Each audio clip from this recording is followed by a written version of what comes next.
자, 첫 시간에는 과목 소개를 간단히 했고, 우리가 배우는 테스팅이라는 것이 어떤 것인지 간단히 소개했습니다. 두 번째 시간, 세 번째 시간에는 첫 번째 챕터 1장에 나오는 소프트웨어 테스팅 기초에 대한 내용을 공부하도록 하겠습니다. 자, 1장 내용은 여러분들이 약간 좀 어려움을 느낄 수 있는 게 그 테스팅에 대한 새로운 용어들이 쭉 나오기 때문에 아직 여러분들이 용어에 익숙지가 않아요. 그래서 그걸 읽는데 이해하는데 좀 어려움이 있을 거라고 생각됩니다. 근데 여기 나온 용어들은 계속 우리가 공부하면 뒷장들에서 자세하게 공부하게 되는 내용이라서 약간 어렵겠지만 열심히 한번 따라와 주시기 바랍니다. 자, 먼저 1절에 테스팅이 왜 필요한가에 대한 내용이 나옵니다. 소프트웨어 테스팅이 과연 왜 필요한가? 자, 첫 번째 나온 내용으로 소프트웨어 시스템 관점에서 테스팅의 필요성에 대한 얘기가 나오는데요. 자, 소프트웨어가 기대한 대로 동작되지 않을 경우에는 우리가 금전적 손실, 시간적 손실, 비즈니스 이미지 손상, 뭐 이런, 그 다음에 또 심하게는 뭐 신체적 부상이나 사망에 이르기까지 심각한 문제를 발생시킬 수가 있습니다. 예를 들어 자동차에 내장되어 있는 소프트웨어가 문제가 생길 경우에 커다란 자동차의 그 사고로도 연결이 되겠죠. 자, 이런 문제가 있고, 그래서 테스팅은 이러한 소프트웨어 시스템의 문제를 최소화시키기 위해서 반드시 필요하다. 우리가 이렇게 말씀드릴 수가 있습니다.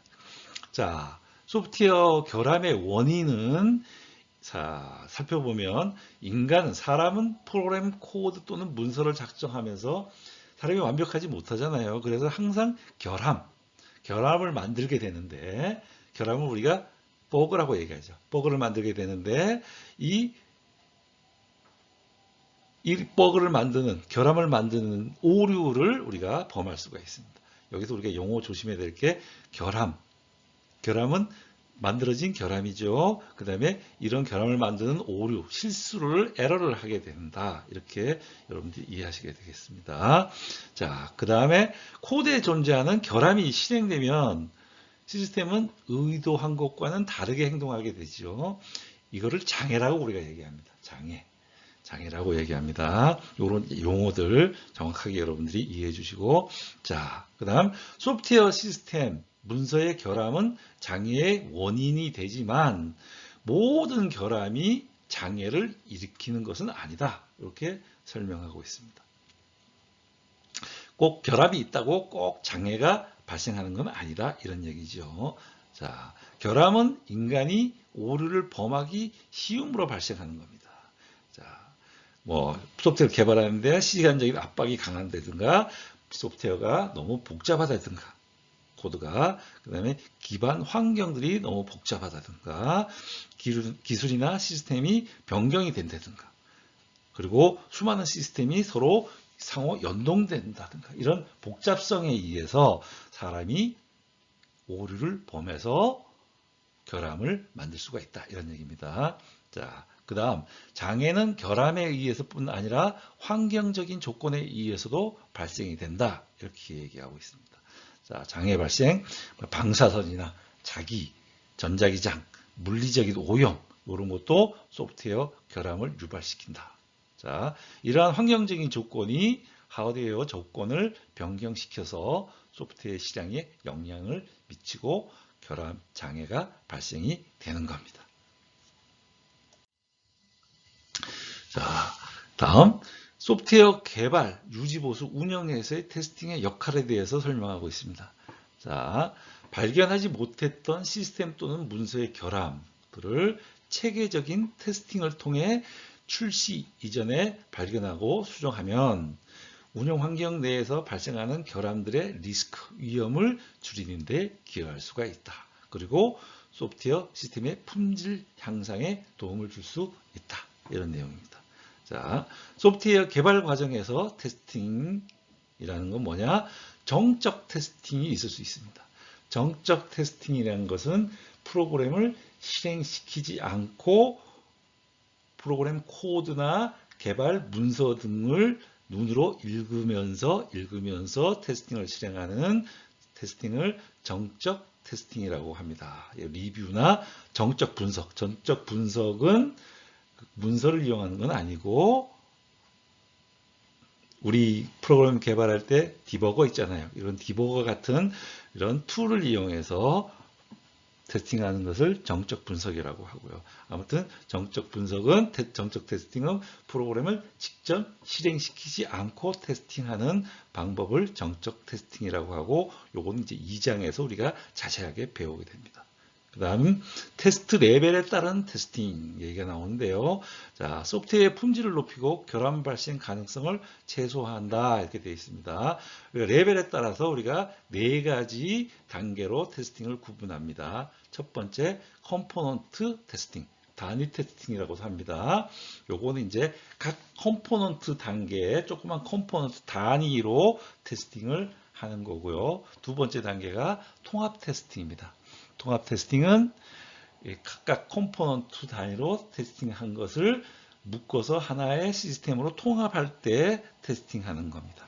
그 다음 세 번째 시스템 테스팅. 자, 전체 하나의 시스템이 구성됐을 때 이 시스템이 제대로 작동되는지 테스팅하는 테스팅, 시스템 테스팅.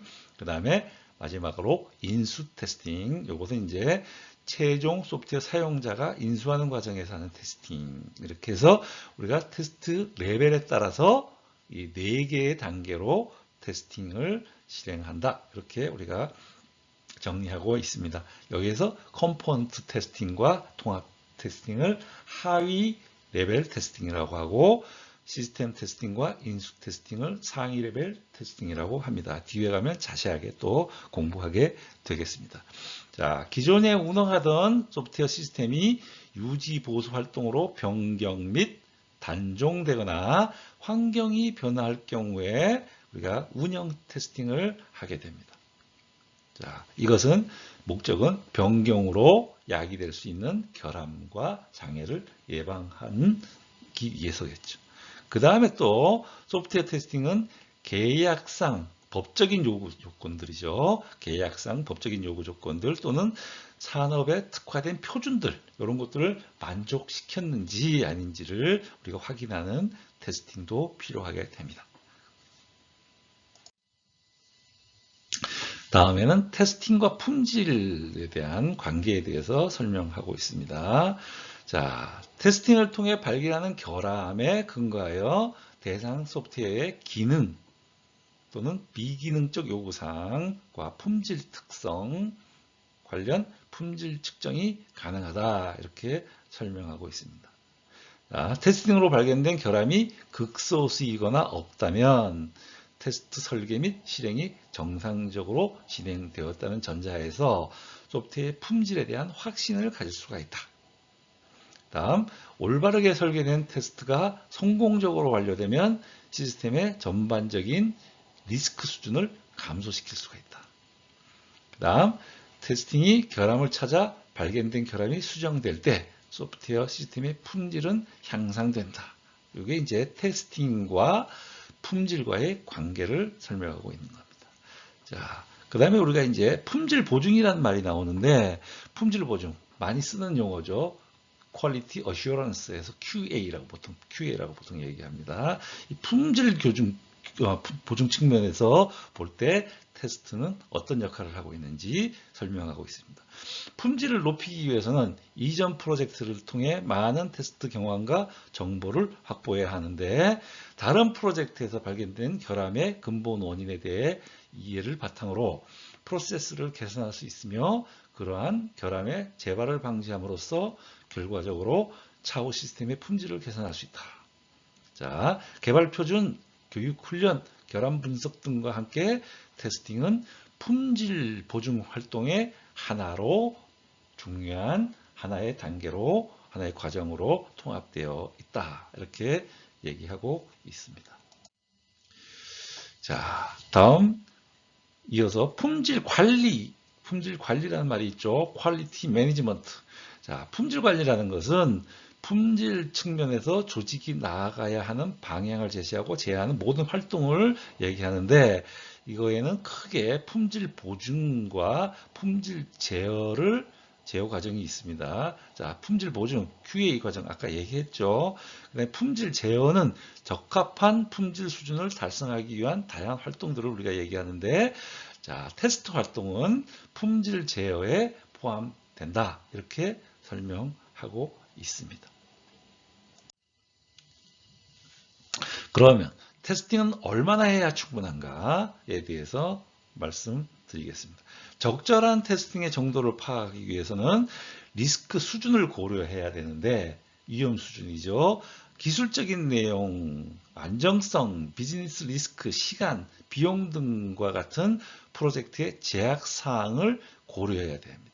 우리가 뭐 무지막지하게 계속 테스팅을 할 수가 없잖아요. 그래서 이런 제약사항을 고려해서 테스팅을 해야 된다. 이런 내용이고요. 테스팅은 테스트된 소프트웨어나 시스템을 다음 개발 단계 및 고객에게 전달하는 데 있어서 프로젝트 이해 관계자들이 출시 결정을 내릴 수 있도록 충분한 정보를 제공해야 됩니다. 자, 여기서 이제 리스크 수준이라는 말이 나오는데, 리스크 수준에 대해서 간단히 밑에 박스에 설명하고 있습니다. 네 가지가 있습니다. 리스크가 가장 높은 영역, 요거는 장애 발생 가능성도 높고, 장애가 발생했을 때 영향을 주는 영향도 큰, 이런 경우를 리스크가 가장 높은 영역이라고 합니다. 그 다음에 두 번째, 비즈니스적 리스크가 높은 영역. 이것은 장애 발생 가능성은 낮지만 장애가 발생했을 때 비즈니스에 영향을 많이 주는 경우, 이런 걸 비즈니스적 리스크가 높은 영역 이렇게 얘기하고, 세 번째, 기술적 리스크가 높은 영역. 이거는 장애 발생 가능성이 높은 영역입니다. 그런데 장애가 발생했을 때 영향은 좀 낮은 이런 영역을 기술적 리스크가 높은 영역 이렇게 얘기하고 있고요.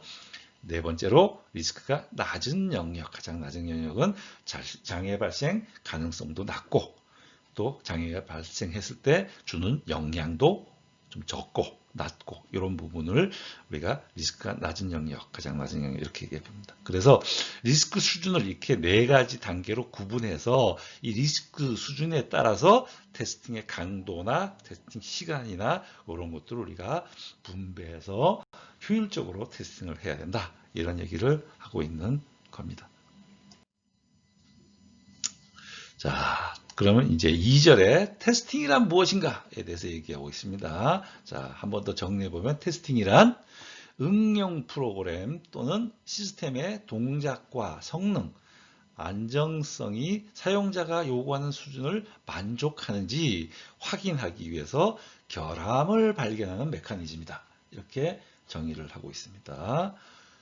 자, 소프트웨어를 실행하면서 테스팅을 수행하는 동적 테스팅으로만 인식하는 경우가 많다.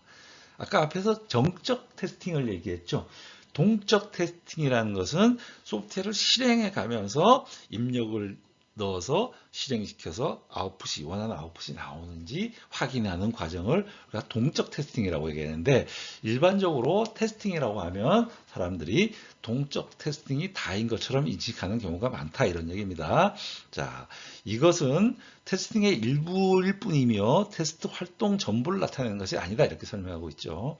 자, 테스트 활동은 테스트를 수행하기 전과 후에도 존재한다, 이렇게 되어 있습니다. 테스트 활동을, 자, 볼까요? 테스트 활동하기 전에 계획을 먼저 세우고 전반적인 테스트를 제어하고 테스트 조건을 선택하고 테스트 케이스를 설계하고 수행하고 결과를 점검하고 완료 조건을 평가하고 테스트 프로세스와 테스트 대상 시스템에 대해서 보고를 하고 테스트 단계 완료 후에 행하는 마무리 작업, 마감 활동, 이런 것들을 다 포함하는 게 테스트입니다. 그래서 동적 테스팅만이 테스트가 아니라는 걸 지금 설명하고 있죠. 자, 그 다음 테스팅은 문서의 리뷰와 정적 분석 역시 포함한다. 요 문서를 리뷰하고 하거나 정적 분석하는 것을 우리가 정적 테스팅이라고 하고 2장에서 배운다 그랬죠.